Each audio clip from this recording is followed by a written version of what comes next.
right, time to install the batteries. Before we do that, we're gonna go ahead and bolt the rack down. So remember, we got those bolts that we pre-drilled earlier, and I did get some cable extensions. Those happen to reach just far enough.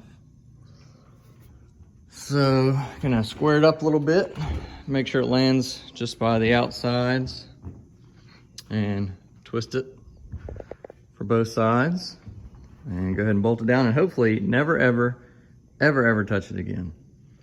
And by saying stuff like that, you can almost always guarantee that you're setting yourself up for failure, but I'm gonna say it in confidence. So let's get that bolted down. Also decided to use a rubber floor mat and make some isolators, just a rubber isolator or bushing or whatever you want to call it, to go between the bed and the roof rack. It's probably unnecessary, but I figured it would probably be something nice, something extra, just to absorb vibration through something. So I went ahead and cut those up. I'm gonna slide those in and then bolt it down. All right, so we got battery boxes nice and, got the battery boxes nice and tidy in there. Fasten those down and then through the strap on top to hold the lid down, of course. Should be pretty easy access if I ever need to change them out.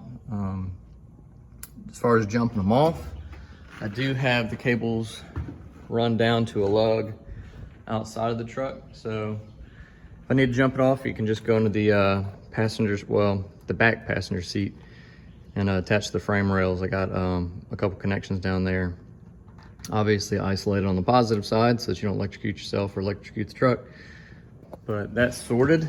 Got the bed bolted down. I do need to finish bolting that, but I got these aluminum camper shell clamps on there for now. No real reason to not bolt them down. I just, I didn't do that today. So next thing to do is gonna work on some lights.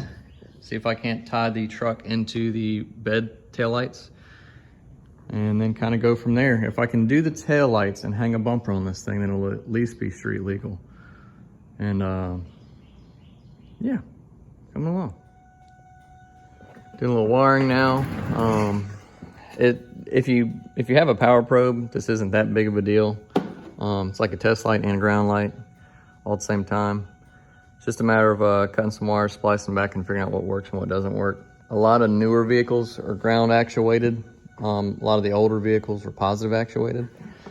So this truck and this bed seem to be wired opposingly, which is not a big deal. You just have to run your own extra ground somewhere to the frame or wherever. It doesn't really matter. But you can go ahead and tie in the license plate lights, figure out what goes where on those, put a plug on those. Same with the tail lights, and then tie those into the trailer lights. The truck bed does have a inverter in the bed, but I think there was a module or something that goes with that to make that work. Best case scenario, I just take all the wiring for that out and I just put in a regular module. I'm sorry, not module, regular inverter. That's just simple and dumbed down, but that's like real overtime stuff on that. I'm not too worried about that, about having electricity in the bed. But yeah, I got one side done, or at least sorted. So now I just gotta use my little heat shrink device with the little lead pucks. These are kind of nice. Temperature really matters. I've started to really like using these. It's got a little puck of lead in the middle, and it's of course heat shrink. And you get the cheapest heat gun from O'Reilly's or AutoZone or wherever that you can. And it gets just barely hot enough to melt all of that without actually singeing it. You can try a cigarette lighter, but I just keep going through those left and right, just ruining the heat shrink unions.